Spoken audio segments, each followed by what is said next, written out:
আসসালামু আলাইকুম, কেয়াজিয়ান কিচেনে আপনাদের স্বাগত জানাই। তো আজ আমি আপনাদের সাথে শেয়ার করব মৌসিম ভর্তা।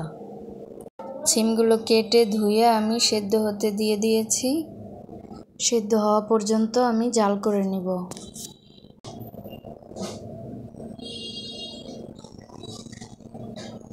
এরপরে চেক করে নেব সিমগুলো সেদ্ধ হয়েছে কিনা।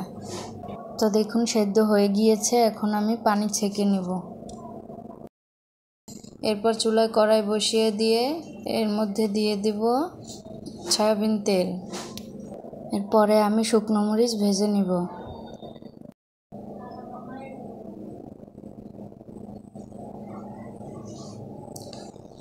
তো দেখুন আমার ভাজা হয়ে গিয়েছে, এখন নামিয়ে নেব। এখন আমি এর মধ্যে পেঁয়াজ কুচি দিয়ে দেব। আমরা অনেক সময় চিংড়ি মাছের মাথা, লেজ এগুলো ফেলে দিই, কিন্তু আজ আর ফেলবো না। এই চিংড়ি মাছের মাথা আর লেজ দিয়ে আজকে এত সুন্দর একটা ভর্তা বানিয়ে দেখাবো আপনাদের, যা আপনারা দেখলেই অবাক হয়ে যাবেন। আপনারা একবার হলেও বাসায় ট্রাই করে দেখবেন। তো আমি পেঁয়াজগুলো ভেজে নেব হালকা করে।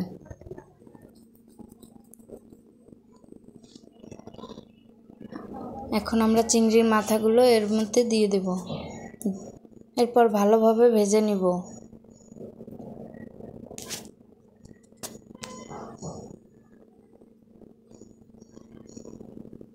তারপরে একটু রসুন কুচি দিয়ে দেব, এতে করে ফ্লেভারটা ভালো আসবে।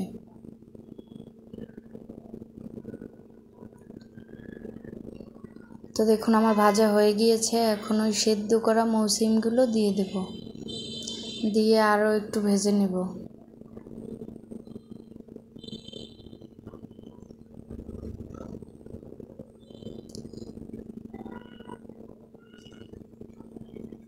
নেড়ে চেড়ে ভালোভাবে শুকিয়ে নেব। তো দেখুন আমার এটা ভাজা হয়ে গিয়েছে, এখন আমি এটা পাটায় বেটে নেব। আমি পাটার উপরে শুকনো মরিচ আর লবণ নিয়ে নিয়েছি।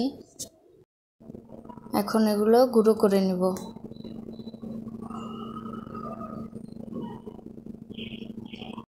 ভেজে রাখা সিমগুলো দিয়ে দেব,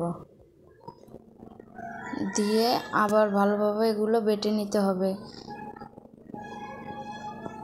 যে যেরকম ঝাল খেতে পছন্দ করেন সে সেই পরিমাণ মরিচ নেবেন। এখন আমি এগুলো বেটে নিব। তো দেখুন আমার ভর্তাটা রেডি হয়ে গিয়েছে। আমার ভিডিওটা যদি আপনাদের ভালো লেগে থাকে তাহলে লাইক, শেয়ার, সাবস্ক্রাইব করে দেবেন। ভালো থাকবেন সবাই। আল্লাহ হাফেজ।